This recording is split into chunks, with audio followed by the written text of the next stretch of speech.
সুপ্রিয় দর্শক শ্রোতা, আসসালামু আলাইকুম। যে যেখানে আছেন ভালো থাকেন সেটাই প্রত্যাশা করছি। অস্থির বাংলাদেশে নতুন করে আরেকটি বিষয়ের অবতারণা হয়েছে। ক্ষমতাসীন ইউনূস সরকার ইতোমধ্যে বিভিন্ন সংস্থার মাধ্যমে রিপোর্ট পেয়েছে যে পদ্মার অপর পারে অর্থাৎ বৃহত্তর খুলনা, বৃহত্তর বরিশাল, বৃহত্তর ফরিদপুরে সরকারের নিয়ন্ত্রণ ভেঙে পড়েছে। ভয়াবহ দুশ্চিন্তার ভিতরে তারা, এবং সেখানে কোনোভাবে কোনো প্রশাসন কাউকে দিয়ে কিছু নিয়ন্ত্রণ করা যাচ্ছে না। সে বিষয়টা নিয়ে আপনাদের সঙ্গে কথা বলতে চাচ্ছি।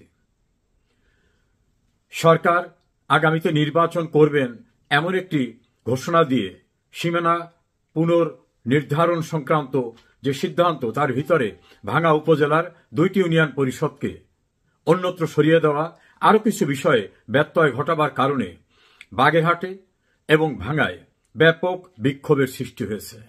এই বিক্ষোভ বিশেষ করে ভাঙ্গা অঞ্চলে এমন পর্যায়ে পৌঁছে গেছে যে এখন আর কোনোভাবে প্রশাসনের নিয়ন্ত্রণে নেই। পুলিশের সদস্যরা, সেনাবাহিনীর এবং যারা সিভিল অ্যাডমিনিস্ট্রেশনের, তারা কেউ মসজিদে, কেউ অফিসে, কেউ হাত করজোড় করে বিভিন্নভাবে আত্মরক্ষার চেষ্টা করেছেন। জনগণের ক্ষোভ এতটা ভয়ঙ্কর আকার ধারণ করেছে যে সেখানে যে কিছুই করা যাবে না, এজন্য জেলা ম্যাজিস্ট্রেট ইতোমধ্যে একটি রিপোর্ট দিয়েছেন। আমাদের কাছে তথ্য অনুযায়ী এনএসআই, ডিজিএফআই এবং পুলিশের এসবি থেকেও পৃথক পৃথক রিপোর্ট দিয়ে বলা হয়েছে যে এতটা বেপরোয়া হয়ে গেছে তাদের ভাষায় যে এদেরকে কোনোভাবে প্রশাসনিক উপায়ে নিয়ন্ত্রণ করার মতো পরিস্থিতি এখন আর বিদ্যমান নেই। এবং তাদের এই যে ভয়ঙ্কর একটা ক্ষোভ, এই ক্ষোভটা বৃহত্তর বরিশাল, বৃহত্তর খুলনা, বৃহত্তর ফরিদপুরে ছড়িয়ে গেছে। গোপালগঞ্জে এনসিপি মিটিং করতে গিয়ে যে ভয়ঙ্কর পরিস্থিতির মুখোমুখি হয়েছিল, সেটা নাকি এখন সর্বত্র এমনভাবে সেই স্পিরিটটা ছড়িয়ে পড়ছে যে আতঙ্কিত বর্তমান ইউনূস সরকার।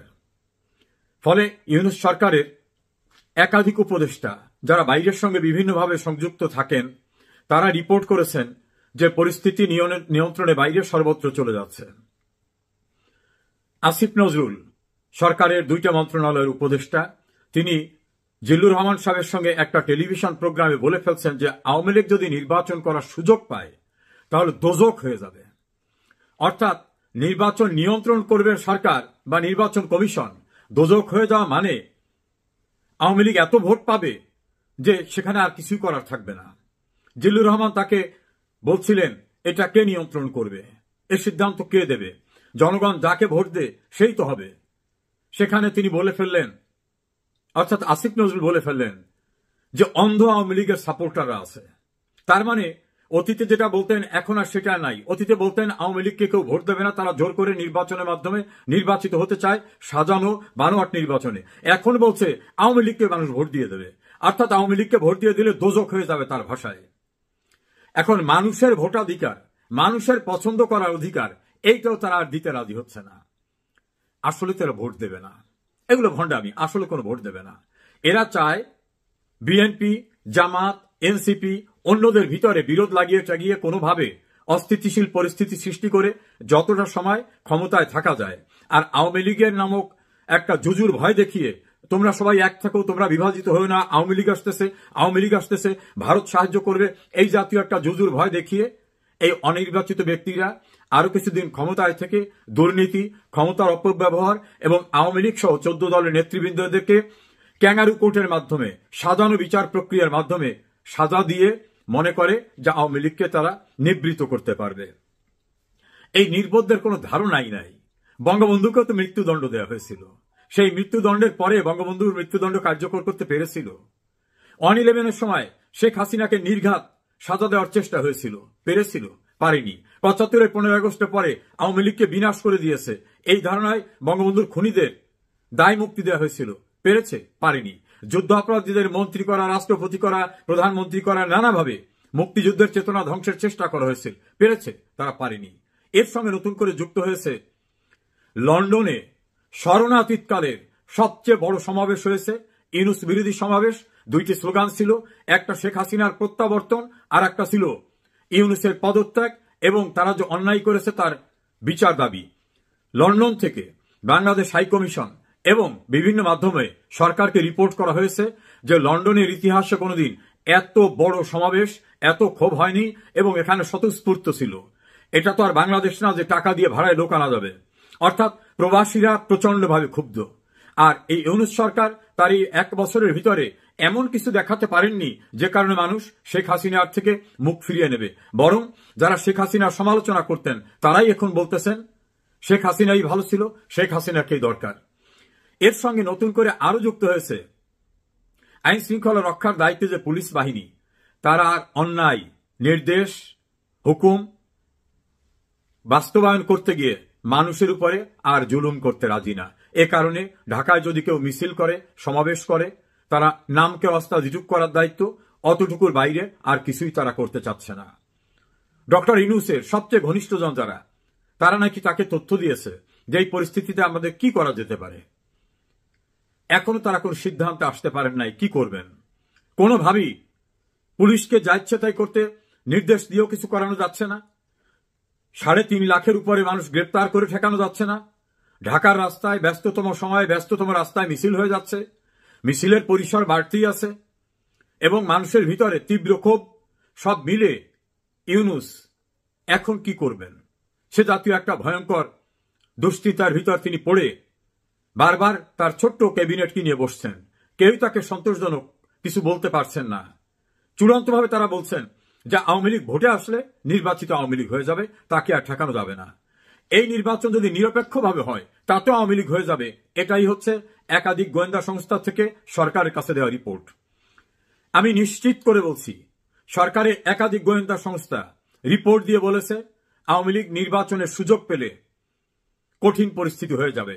তারা তো আর এই কথা বলতে পারে না যে আওয়ামী লীগ জিতে যাবে, কিন্তু রিপোর্টের ভাষার যে মিনিংটা, সেই মিনিংটা হচ্ছে আওয়ামী লীগ নির্বাচনে আসলে ইউনূস সরকার বা তার যারা তৈরি করা জামাত এনসিপি তাদের অস্তিত্ব থাকবে না। বরং যারা এই জুডিশিয়াল ক্লিন করার চেষ্টা করতেছে, মব করেছে, রাষ্ট্রের ভিতরে রাষ্ট্রদ্রোহিতা করেছে, অন্যায় অপরাধ করেছে, তাদের যে ভয়ঙ্কর বিচারে মুখোমুখি হতে হবে এটা একেবারে মোটামুটি তারা নিশ্চিত, এভাবে রিপোর্ট দিয়েছেন। অন্যদিকে বিএনপি সিদ্ধান্তহীনতায় তারেক রহমান বাংলাদেশে ফিরবেন এরকম কোন সম্ভাবনার কথা বিএনপির দায়িত্বশীল কেউই বলতে পারছেন না। জনসভায় কর্মীদেরকে সন্তুষ্ট করার জন্য যেটা বলার সেটা বলছেন। এই অস্থির অবস্থায় যে কোনো সময় বিস্ফোরণ হয়ে যাবে বাংলাদেশে। সেই বিস্ফোরণ আগ্নেয়গিরির যেমন বিস্ফোরণ হয় অনুরূপ বিস্ফোরণ হবে। রাস্তাঘাটে সর্বত্র আওয়ামী লীগ, 14 দলীয় জোট, মুক্তিযুদ্ধের পক্ষের সবাই মিলে একত্রিত হয়ে রাস্তায় নেমে যাবে। মির্জা ফখরুল ইসলাম আলমগীর ইতোমধ্যে ইন্টারভিউতে বলে ফেলছেন, আমরা কোনো রাজনৈতিক দল বাতিলের পক্ষে না। স্ট্যান্ডিং কমিটির মেম্বার সালাউদ্দিন সাহেব বলছেন, সব যদি বন্ধ করে দেয়, ব্যান্ড করে দেয়, তো ইলেকশন হবে কার সঙ্গে? এটার দ্বারা নাকি ইউনূস সরকার মেসেজ পেয়ে গেছেন যে দল বাতিলের সিদ্ধান্ত, তারা কাগজটা দিয়ে একটা বাতিলের সিদ্ধান্ত নিলেও আওয়ামী লীগ যে বাতিল করে বন্ধ করে করা যাবে না, এটা যেমন রাস্তায় দৃশ্যমান, অনুরূপভাবে বিরোধী রাজনৈতিক দলেও কোনো সাপোর্ট পাবেন না। এই সিচুয়েশনে আওয়ামী লীগকে নির্বাচনে আসার পথ রুদ্ধ করার চেষ্টাও যে ব্যর্থ হয়ে যেতে পারে সে জাতীয় শঙ্কায় রয়েছেন বর্তমান সরকার। তারা মনে করছেন যে কোনো সময় ঢাকা অবরোধ হয়ে যেতে পারে। অবরোধ হয়ে গেলে পুলিশ, বিজিবি, র্যাব এরা কেউ ইউনূসকে বাঁচাতে পাশে দাঁড়াবে না। কারণ এদের প্রতি বেশ অবিচার করা হয়েছে, এদের মানুষদের হত্যা করা হয়েছে, তার বিচার করা হয়নি। সেনাবাহিনী নানা কারণে শেখ হাসিনার সরকার থেকে চলে যাওয়ার সময় নীরব থাকলেও একই ধারা যদি তারা অব্যাহত রাখে তাহলে আওয়ামী লীগের গণজোয়ারে, জনস্রোতে গণভয়ঙ্কর পরিস্থিতির মুখোমুখি ইউনূস এবং তার দোসররা হয়ে পড়লে সেটা কি লিবিয়া, মিশর, ইরাক এ জাতীয় দেশের মতো পরিস্থিতি হতে পারে এমন শঙ্কাও তারা বোধ করছেন। ডক্টর মোহাম্মদ ইউনূস এবং তার উপদেষ্টারা এখন ভয়ঙ্কর নিরাপত্তাহীনতা বোধ করছেন। এই পরিস্থিতিতে তাদের নাকি পাহারা দেবার জন্য নিরঙ্কুশভাবে কোনো বাহিনীও আর সক্রিয়ভাবে ভূমিকা রাখবে এটা তাদের ধারণা যে রাখবে না।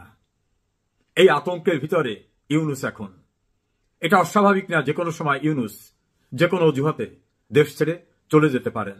সেক্ষেত্রে পরবর্তী দায়িত্বে কে আসবেন সেটাই এখন অনেকের আলাপ আলোচনা এবং চিন্তার বিষয়। ইউনূস যে থাকছেন না এবং তিনি যে দেশ ছেড়ে পালাবার সুযোগও পাবেন না, এমন আলাপ আলোচনা, এমন পর্যালোচনা, এমন বিশ্লেষণ কিন্তু অনেকেই করছেন।